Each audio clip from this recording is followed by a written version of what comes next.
Mister, passano i giorni e si continua a non giocare. Le chiedo quanto sta diventando complicato gestire questa situazione.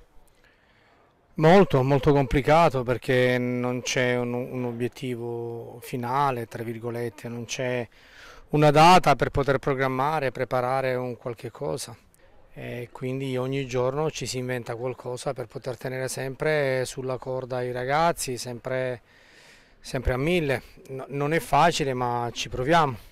Quanto è importante dal punto di vista fisico questo mese, perché comunque vada, qualsiasi categoria l'Entella dovrà affrontare, si giocherà praticamente ogni 3 giorni. È vero che la rosa è lunga, ma non è stata costruita per giocare ogni 3 giorni.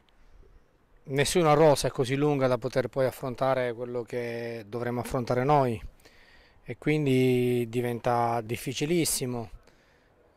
Io non voglio fare vittimismo, a me non piace farlo, però devono capire che non è possibile che si prolunghi ancora questa agonia. Per quanto possiamo provare a comprendere, prova a descriverci l'umore anche della squadra e dello spogliatoio in questo momento. Ma l'umore non è basso, nel senso che comunque il collegio di garanzia ci ha dato una, tra virgolette, una botta di vita a livello adrenalinico, quindi noi siamo consapevoli di quello che il collegio di garanzia ha sentenziato e quindi siamo tranquilli e sereni da questo punto di vista.